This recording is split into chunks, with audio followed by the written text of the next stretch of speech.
Hey guys, welcome to our channel. இன்றைக்கி வீடியோவில் நம்ம என்ன டாபிக் பற்றி பார்க்க போகிறோன்னா, உங்களுக்கு ரொம்ப பிடிச்ச பர்சன், நீங்கள் உருகி லவ் பண்ண பர்சன் உங்களை புரிஞ்சிக்கவே மாட்டேங்கிறாங்க. ஸ்டார்டிங் இருந்த புரிதல் இப்போ சுத்தமாக அவங்களுக்கு எனக்கு இடையில இல்லவே இல்லை.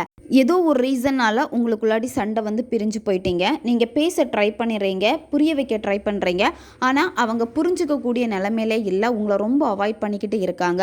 உங்களுக்கு ரொம்ப கஷ்டமாக இருக்குது. அவங்கக்கிட்ட பேசாமல் என்னால் இருக்க முடியலை. அவங்களுக்கு நான் புரிய வைக்கணும், அவங்க அதை புரிஞ்சுக்கணும். எங்கள் 2 பேருக்கு இடையில இருக்கக்கூடிய அந்த காதல் திரும்ப வரணும். அந்த நபர் என்ன மட்டுமே நினைக்கணும், என்ன மட்டுமே லவ் பண்ணணும், என்னை எப்போவுமே புரிஞ்சுக்கணும் அப்படின்னு நீங்கள் நினைக்கிறீங்கன்னா இதை நீங்கள் தாராளமாக பயன்படுத்தலாம். நம்ம வீடியோக்குள்ளாடி முன்னாடி நம்ம சேனலை நீங்கள் இதான் ஃபஸ்ட் டைம் பார்க்குறீங்கன்னா மறக்காமல் சப்ஸ்கிரைப் பண்ணிக்கோங்க. பக்கத்தில் இருக்கிற பெல் பட்டனையும் கிளிக் பண்ணிக்கோங்க.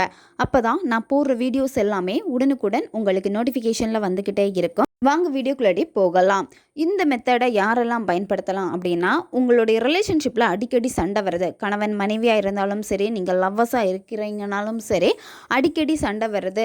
நான் ஏதாவது சொல்ல போய் அவங்க ஒன்று புரிஞ்சுக்கிறாங்க, அவங்க ஏதாவது புரிஞ்சுக்கிட்டு எங்கிட்ட சண்டை போடுறாங்க. நாங்கள் ஸ்டார்டிங்கில் இருந்த அந்த காதல் எங்களுக்கு வேணும், ஒருத்தருக்கு ஒருத்தர் ஒற்றுமையாக இருந்தோம், அவ்வளோ லவ் பண்ணோம், எங்களுடைய லவ் பார்த்திங்கன்னா அன்கண்டிஷனலாக இருந்துச்சு. அந்த காதல் எனக்கு திரும்ப வேணும், அந்த நபர் என்னை புரிஞ்சுக்கணும், என் மேலே இருக்கக்கூடிய அந்த அன்பை புரிஞ்சுக்கணும்னு நீங்கள் நினைக்கிறீங்கன்னா இதை தாராளமாக பயன்படுத்துங்க. ஒன் சைடு லவ்வில் இருக்கிறவங்க பயன்படுத்தலாம், பிரிந்து வாழும் காதலர்கள் இதை பயன்படுத்தலாம், பிரிந்து வாழும் கணவன் மனைவி இதை பயன்படுத்தலாம். இந்த மாதிரி ரிலேஷன்ஷிப்பில் இருக்கிறவங்க இதை பயன்படுத்திக்கோங்க. நன்மைக்காக மட்டுமே பயன்படுத்துங்க. இந்த மெத்தடை எந்த டேயில் வேணாலும் ஸ்டார்ட் பண்ணலாம். எந்த நேரத்தில் இந்த மெத்தடை நீங்கள் செய்யணும் அப்படின்னா, இந்த மெத்தடை செய்கிறதுக்காகவே நீங்கள் டைம் செட் பண்ணிக்கணும். உங்களுடைய மொபைலில் அலாரம் செட் பண்ணி வச்சுட்டு அந்த டைமில் உங்களுக்கு அலாரம் அடிக்கும். அந்த நேரத்தில் இந்த மெத்தடை நீங்கள் செஞ்சால் போதும். நம்ம பார்க்கக்கூடியது ஒரு ஸ்விட்ச் வேர்டு தான். ஸ்விட்ச் வேர்டு எல்லாமே பார்த்தீங்கன்னா சிங்கிள் வேர்டில் தான் இருக்கும். ஒவ்வொரு வார்த்தைக்குமே பார்த்தீங்கன்னா ஒவ்வொரு எனர்ஜி பவர் இருக்குது. நீங்கள் கான்சென்ட்ரேஷன் கொடுத்து இந்த ஸ்விட்ச் வேர்டை நீங்கள் சொல்கிறப்போ எந்த ஒரு விஷயத்துக்காக நீங்கள் பயன்படுத்துகிறீங்களோ அந்த விஷயம் உங்களுக்கு சாதகமாக அமையும், சக்ஸஸ்ஃபுல் ஆகும். இதுவரையுமே யாருமே சொல்லாத முறை முதலாக நம்ம சேனலில் இந்த டெக்னிக் அப்லோட் பண்ணியிருக்கேன். ஒரு விஷயம் நம்ம லைஃப்பில் வேணும் அப்படின்னா அதுக்கு முதல்ல உங்களுக்கு கவனம் இருக்கணும். நீங்கள் மேனிஃபெஸ்டேஷன் பண்ணுற நேரத்தில் உங்களுடைய கான்சென்ட்ரேஷனை நீங்கள் கரெக்டாக வச்சு நீங்கள் மேனிஃபெஸ்ட் பண்ணீங்க அப்படின்னா 100% அது உங்களுக்கு வெற்றியாகும். இப்போ உங்களுக்கு சில கேள்விகள் இருக்கலாம். நான் 24 ஹவர்ஸும் அந்த பர்சனை நினச்சிக்கிட்டே இருக்கணுமா, எனக்கு ஒரு விஷயம் வேணும் அப்படின்னா அதை 24 மணி நேரமும் நான் நினச்சிக்கிட்டே இருக்கணுமா அப்படின்னு. அப்படி கிடையவே கிடையாது.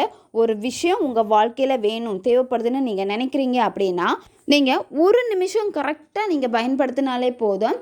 அந்த நிமிஷத்தில் நீங்கள் கொடுக்கக்கூடிய அந்த எனர்ஜி, பவர், கான்சென்ட்ரேஷன் எல்லாமே கரெக்டாக இருந்துச்சு அப்படின்னா நீங்கள் ரொம்ப எஃபர்ட் போடணுன்னே கிடையாது. ரொம்ப ஈஸியாக நீங்கள் மேனிஃபெஸ்டேஷன் பண்ணிக்கிட்டு போயிடலாம். அதுக்கு உங்களுடைய எண்ணங்களை சரியாக வச்சுக்கோங்க. உங்களுக்கு என்ன விஷயம் வேணுமோ அந்த விஷயம் கிடைச்சா நீங்கள் உண்மையிலே சந்தோஷமாக இருப்பீங்களா இல்லையா அதை முதல்ல நீங்கள் புரிஞ்சுக்கோங்க.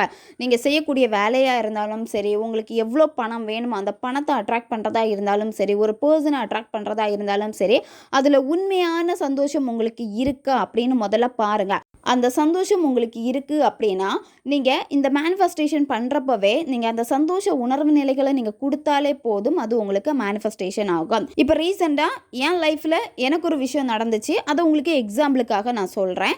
2-3 டேஸ் தான் இருக்கும்னு நினைக்கிறேன், சரியா எனக்கு தெரியலை. வீட்டுக்கு வெளியே உட்காந்துட்டு என் பெட்ஸ் கூட நான் விளையாடிட்டு இருந்தேன். அந்த விதையோட பேர் எனக்கு தெரியல, இது ஒரு விதையா என்னன்னு தெரியல. ஆனால் ஒரு மரத்துல இருந்து அந்த விதை வெடிக்கிறப்போ அதுலேருந்து வெளியே வரும். எங்கள் ஊர்லெலாம் சொல்லுவாங்க தாத்தா தாடி, அப்பத்தன் தாடி, அந்த மாதிரி சொல்லுவாங்க. எனக்கு தெரியலை, அந்த செடியோட பேர் எதுவுமே எனக்கு தெரியலை. நான் அதை பார்க்குறப்ப காற்றுல பறந்து அழகாக வந்துச்சு, கீழே விழுந்துச்சு. காற்று எந்த திசையில் அடிக்குதோ அந்த திசையில் அது போய்கிட்டே இருந்துச்சு. அப்போ எனக்கு தோணுச்சு அது எனக்கு கிட்ட வரணும் அப்படின்னு சொல்லிட்டு கொஞ்சம் நேரம் கான்சென்ட்ரேஷன் பண்ணிக்கிட்டே இருந்தேன். என் கிட்ட வா அப்படின்னு. என்கிட்ட இருந்து அது தூரமாக போய்கிட்டே தான் இருந்துச்சு. இந்த மாதிரி நான் கான்சென்ட்ரேஷன் பண்ணிக்கிட்டே இருக்க என்ன ஆச்சு அப்படின்னா அது என் கிட்ட வந்துச்சு. அப்படின்னா காற்று அதோட சைடில் அடிக்கிறப்போ அங்கேருந்து இந்த பக்கம் வந்துடுச்சு. அது என் கிட்ட வரப்போ அதை நான் எடுத்து பார்க்கணும் அப்படின்னு தான் நான் நினச்சேன். ஸோ அதுக்காக நான் கான்சென்ட்ரேஷன் பண்ணேன். அப்புறம் என் பக்கத்தில் தாண்டியெல்லாம் போயிடுச்சு. அதை நான் கவனிக்கலை. என்னுடைய பெட்ஸ் கூட தான் நான் விளையாடிக்கிட்டே இருந்தேன். அதை லேட்டராக தான் நான் பார்த்தேன், என் சைடு ரொம்ப தாண்டி போச்சு அப்படின்னு சொல்லிட்டு. அதை அப்படியே விட்டுட்டேன், மறந்துட்டேன். அது ஒரு சின்ன ஒரு விஷயம் தான், பெரிய விஷயமே கிடையாது. அதை நான் டோட்டலாக மறந்துட்டேன். 2-3 டேஸ் இருக்குன்னு நினைக்கிறேன், சரியாக தெரியலை. இன்றைக்கி என்னாச்சு அப்படின்னா என்னுடைய ரூமில் சேருக்கு அடியில் அந்த ஃப்ளவரை நான் பார்த்தேன். எனக்கு ஷாக்கிங்காக இருந்துச்சு. அன்னைக்கு நம்ம பார்த்ததில்ல அப்படின்னு சொல்லிட்டு எப்படி இங்கே வந்து அப்படின்னு. உங்களுக்கு வீடியோ ஸ்க்ரீன்லேயே வரும், பார்த்துக்கோங்க. இதோட பேர் தெரிஞ்சிச்சுன்னா சொல்லுங்கள். இதை நான் எடுத்ததுமே ஃபோட்டோ எடுத்துக்கிட்டேன். இது தானாகவே வீட்டுக்குள்ளாடி வந்துச்சான்னு தெரியாது. இன்னொன்று என்ன அப்படின்னா, என்னுடைய பூனைக்குட்டிங்க எடுத்துகிட்டு வீட்டில் கொண்டு வந்துட்டாங்களான்னு தெரியாது. ஏன்னா வால் பசங்க கண்டிப்பாக எடுத்துகிட்டு வருவானுங்க. எனக்கு தெரிஞ்சு இந்த வாண்டுங்க தான் தூக்கிட்டு வந்திருக்குன்னு நான் நினைக்கிறேன். இது என் கண்ணில் பட்டுச்சு, நான் எடுத்தேன். ஏன்னா அன்னைக்கு நான் நினச்சேன் கொஞ்சம் நேரம் தான் ஒரு கான்சன்ட்ரேஷன் நான் கொடுத்தேன். ஆனால் அது வந்து இன்றைக்கி வந்து நான் பார்த்துருக்கேன். எதுக்காக நான் இதை சொல்கிறேன் அப்படின்னா, ஒரு விஷயத்தில் வந்து நம்ம கான்சன்ட்ரேஷனை கரெக்டாக கொடுத்தோம் அப்படின்னா அந்த விஷயத்தை நம்ம அப்படியே விட்டுறணும், மறந்துடணும். அதை பற்றி நினைக்கக்கூடாது. அதை பற்றி வந்து ரொம்ப ஸ்ட்ரெஸ் பண்ணிக்கக்கூடாது. இது நடக்குமா நடக்காதா, கிடைக்குமா கிடைக்காதா அப்படின்னு சொல்லிட்டு உங்களே நீங்கள் பிலீவ் பண்ணாமல் இருக்கிறது, இதனாலே யோசித்து நீங்கள் டிப்ரெஷன் ஆகிறது. உங்களுடைய கவனம் எல்லாமே வந்து பார்த்திங்கன்னா, நீங்கள் என்ன விஷயம் வேணும்னு சொல்லி போகிறீங்களோ அந்த விஷயத்தையே வந்து நீங்கள் ஆப்போசிட்டாக மேனிஃபெஸ்ட் பண்ணுறது, இந்த மாதிரியெல்லாம் நடக்கும். அதனால் ஒரு விஷயம் வேணும் அப்படின்னா அதை நீங்கள் மேனிஃபெஸ்ட் பண்ணுங்கள். அதுக்கான ஸ்டெப்ஸ் எல்லாமே எடுங்க. அந்த பர்டிகுலர் டைமில் அதுக்கான பவர், எனர்ஜி எல்லாத்தையும் நீங்கள் கரெக்டாக கொடுத்துட்டு அடுத்து அப்படியே விட்டுருங்க. உங்களுடைய நார்மல் வேலை என்னென்ன இருக்கோ உங்களுடைய கரியர் ஃபோக்கஸ் பண்ணுங்கள். அடுத்தடுத்து நீங்கள் உங்களுடைய ஃப்யூச்சருக்கு என்னென்ன பண்ண போகிறீங்களோ உங்களுடைய கோல் நோக்கி நீங்கள் போங்க. இந்த மாதிரி நீங்கள் செய்ய தான் நீங்கள் என்ன விஷயத்துக்காக மேனிஃபெஸ்ட் பண்ணீங்களோ அந்த விஷயத்தை பிரபஞ்சம் ஈஸியாக உங்ககிட்ட கொண்டு வந்து சேர்ப்பாங்க. ஏன்னா பிரபஞ்சத்துக்கிட்ட அதை நீங்கள் பாசிட்டிவாக கொடுத்துட்டீங்க. பிரபஞ்சம் அதை கண்டிப்பாக உங்களுக்கு கொடுக்கணும்னு நினச்சி அதுக்கான வேலைகளை செய்வாங்க. இதை விட்டுட்டு நீங்கள் செஞ்சு முடிச்சதுக்கப்புறமா இது நடக்குமா நடக்காதா, எப்படி நடக்கும் அப்படின்னு சொல்லிட்டு ஏகப்பட்ட கேள்விகளை எழுப்பிக்கிட்டே இருந்தீங்க அப்படின்னா உங்களுடைய எண்ண அலைகள் வந்து மாறுபடும். அதாவது உங்களுடைய எனர்ஜி எல்லாமே வந்து பார்த்தீங்க அப்படின்னா பாசிட்டிவாக இருக்கும், நெகட்டிவாக இருக்கும், நெகட்டிவாக இருக்கும், நெகட்டிவாக இருக்கும். இந்த மாதிரி தான் இருக்கிறப்போ குழம்பிக்கிட்டே இருக்கும். உங்களுடைய சப்கான்ஷியஸ் மைண்டு வந்து குழப்பிக்கிட்டே இருக்கும், உங்களுக்கு என்ன தான் வேணும் அப்படின்னு சொல்லிட்டு.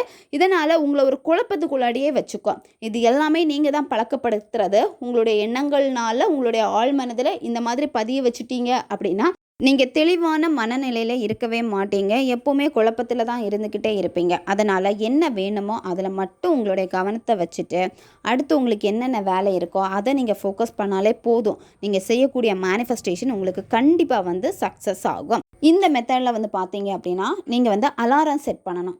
காலையில் நீங்கள் நல்லா தூங்கிட்டு இருப்பீங்க, அந்த டைமில் அலாரம் அடிக்கிற மாதிரி நீங்கள் வைங்க. காலையில் பிரம்ம முகூர்த்த நேரத்தில் 3 மணி 5 மணி காலையில் நீங்கள் தூங்கி எந்திக்கிற அந்த டைமில் வந்து அலாரம் செட் பண்ணுங்கள்.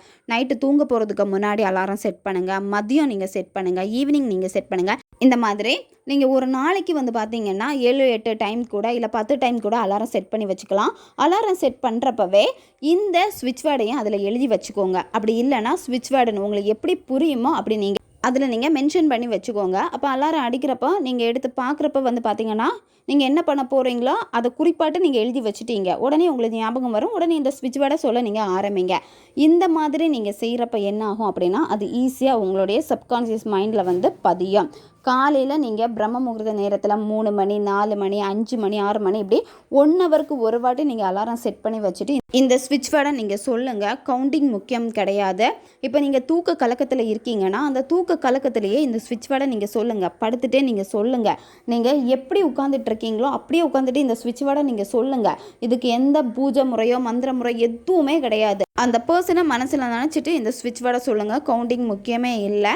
நீங்கள் ஆஃபீஸில் ஒர்க் பண்ணிகிட்டு இருக்கிற டைமில் கூட வந்து இந்த அலாரம் நீங்கள் செட் பண்ணி வச்சுக்கோங்க. செட் பண்ணி வச்சுட்டு அலாரம் அடிக்கிறப்போ அந்த டைமில் வந்து இந்த ஸ்விட்ச் வேர்டை நீங்கள் சொல்லுங்கள். ஒரு 5 வாட்டியோ 10 வாட்டியோ நீங்கள் சொல்லுங்கள். உங்களுக்கு எப்படி சொல்ல தோணுதோ அப்படி சொல்லிவிட்டு அடுத்து நீங்கள் பண்ணக்கூடிய வேலையில் கவனத்தை செலுத்துங்க. உங்களுக்கு வீடியோ ஸ்க்ரீன்லேயே வரும், பார்த்துக்கோங்க. ஸ்விட்ச் word divine, add, magic, love, unconditional. நீங்கள் கண்டிப்பாக அலாரம் செட் பண்ணி வச்சுட்டு தான் இந்த ஸ்விட்ச் வேர்டை நீங்கள் சொல்லணும். 1 மந்த் நீங்கள் கண்டினியூவாக நீங்கள் சொல்லிக்கிட்டே வரணும்.